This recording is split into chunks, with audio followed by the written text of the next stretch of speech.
3 years ago, my husband called me ugly and walked out on me and our newborn. Tonight, he begged me for a second chance in a room where everyone stood for me. I still remember the exact sound the door made when he left. Not a slam, not even anger. Just a quiet click, like I meant nothing, like we meant nothing. I was standing in the living room of our apartment in Chicago, barefoot, holding my 3-week-old son, Daniel. My body still ached from childbirth. My hair hadn't been properly combed in days.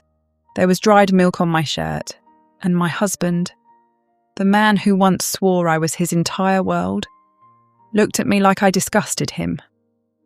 "Look at yourself, Zara," he said, shaking his head slowly. "You've completely let yourself go." That sentence didn't just hurt, it cut, because I hadn't let myself go. I had just given life.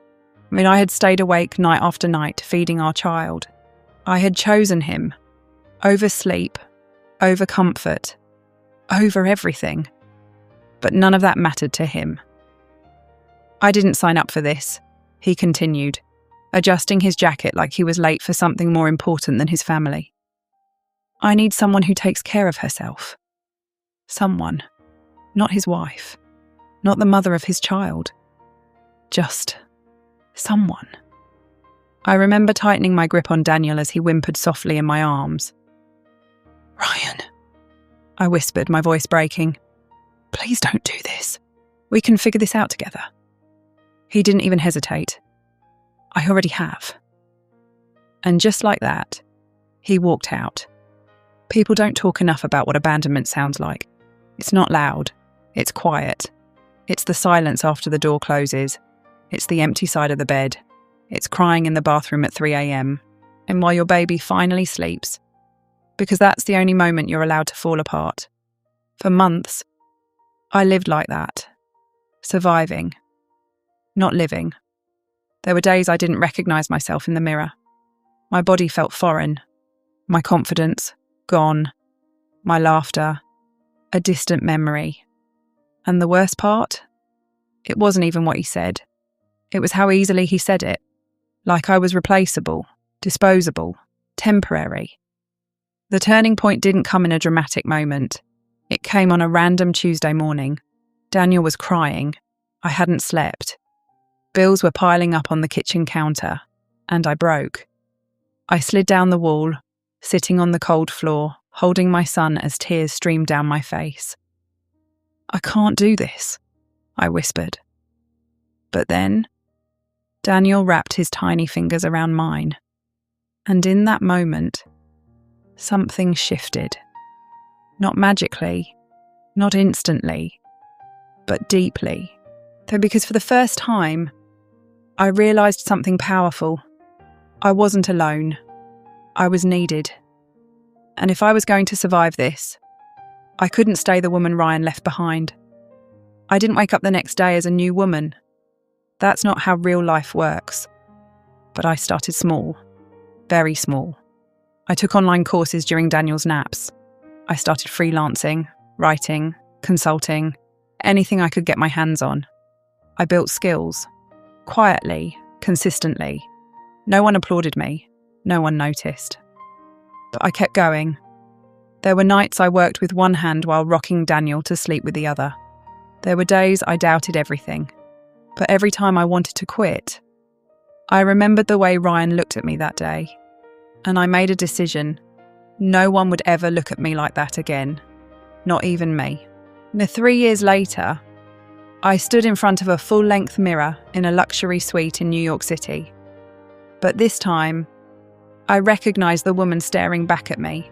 Confident, composed, unbreakable. The black gown hugged my body perfectly. Not because I had become perfect, but because I had become powerful. Behind me, my assistant adjusted the final details. "You're going to own that room tonight, Ms. Zara Knight," she said with a smile. I didn't respond immediately, because for a split second, my mind went back to the woman on the floor, the tears, the silence. And then I smiled. "Watch me." The ballroom was already buzzing when we arrived. High-profile guests, flashing cameras, million-dollar conversations floating through the air. And then the announcement came. "Please welcome Zara Knight, CEO of Knight Global." The room shifted. Our heads turned. People stood. For me, I took a slow breath and stepped forward. Each step was steady, intentional, not rushed, not seeking approval, just present. And then I saw him, Ryan, standing across the room, frozen, his face pale, his confidence gone. Beside him was a woman, younger, polished, beautiful, the kind he thought he deserved. But in that moment, he wasn't looking at her. He was staring at me, like he had just seen a ghost. Our eyes met, and I saw it. Shock, regret, disbelief. He stepped forward slowly, like he wasn't sure if I was real. "Zara," he said, his voice barely above a whisper. I looked at him calmly, not angry, not emotional, just done. "Yes." He swallowed hard. I didn't know." I tilted my head slightly. "You didn't ask." That hit him hard. "I made a mistake," he rushed. I wasn't thinking." "No," I interrupted gently. "You were thinking. You just didn't think I was worth staying for." Silence. Heavy, unavoidable. He glanced around, noticing the way people were watching me, respecting us, me and the life I built. "I'm sorry," he said finally, "for everything." And for a brief moment, I believed him. For a moment, everything around us faded. The music, the conversations, the clinking of glasses. It was just me, and the man who once made me feel invisible. Ryan took another step closer, his voice softer now, almost desperate. "Zara, please, can we talk somewhere private?" I studied his face. 3 years ago, I would have said yes instantly.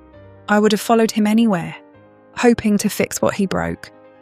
But tonight, I wasn't that woman anymore.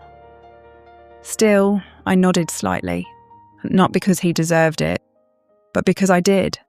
I deserved closure. We stepped into a quiet lounge just off the ballroom. The noise dulled behind us. And just like that, it was us again. Except everything had changed.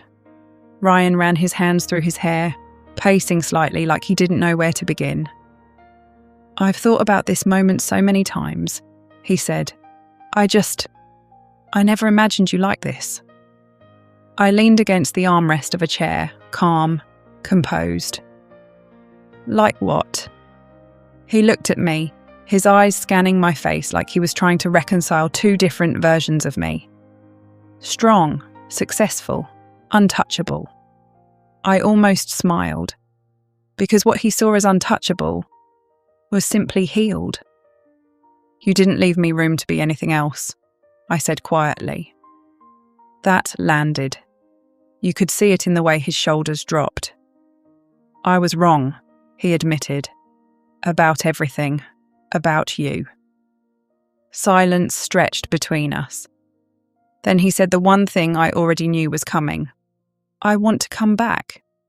There it was. Not, "How are you?"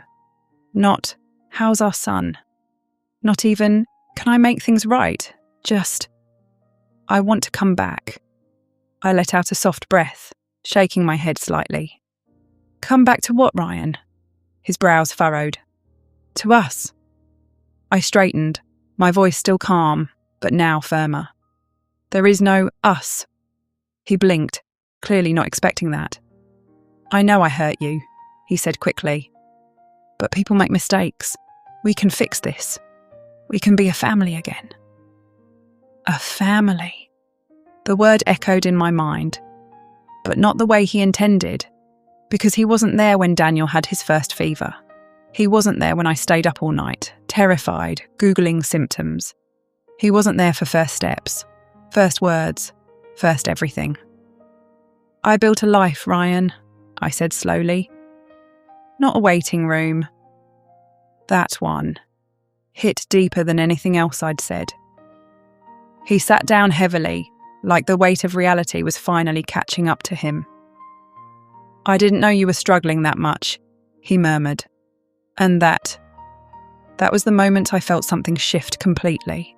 Not anger, not pain, clarity. You didn't know, I repeated softly, because you didn't care enough to find out.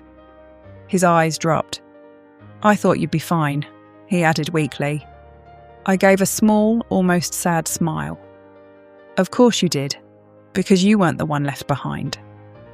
Silence, heavy, honest, final. After a long pause, I asked the only question that truly mattered.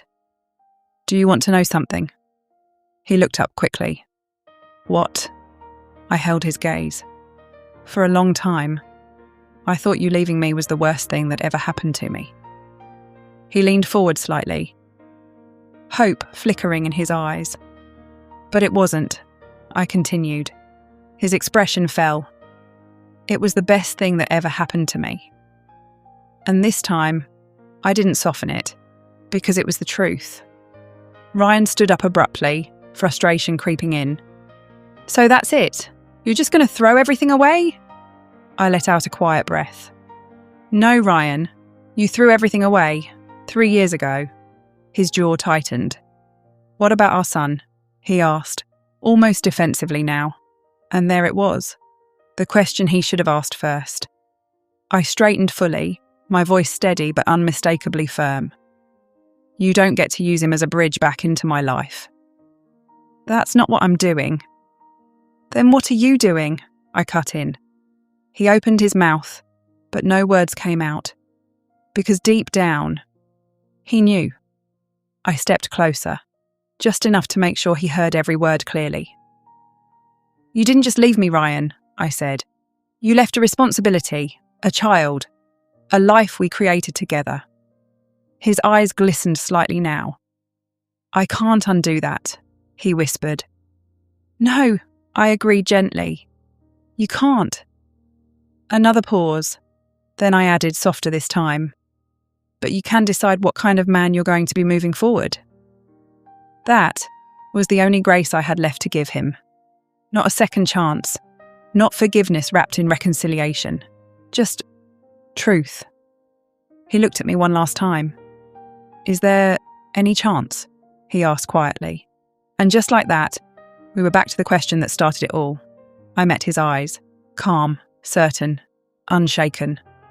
No, not harsh, not angry, just final. You're part of my story, I added softly, but you're not part of my future. And with that, I turned around and walked away. As I stepped back into the ballroom, the energy shifted again. But this time, I felt it differently. Not as pressure, not as expectation, but as presence. My business partner, Marcus Hale, was waiting near the stage, watching me with a quiet understanding. You good? He asked. I smiled. Better than ever. And for the first time in a long time, I meant it. Because healing doesn't always look like forgiveness. Sometimes it looks like walking away without looking back. There are some lessons life doesn't teach you gently. It teaches you through heartbreak, silence, and rebuilding yourself from nothing. Here's what my story taught me. 1. Not everyone who loves you deserves access to you. Love without respect is emotional abandonment in disguise. 2. Your lowest moment is not your final identity. The version of you that feels broken today may become the strongest version tomorrow. 3. Healing is quiet, but powerful. No applause, no audience, just daily decisions to keep going, even when it hurts. 4. The right people don't leave when life gets hard. They stay, they build with you, they grow with you. 5. Success is not revenge, but it reveals everything. You don't need to prove anything to anyone, but your growth will speak louder than your pain ever could. 6. Sometimes closure is not an apology. It's moving on. You don't always get the ending you deserve, but you can choose the life you build after.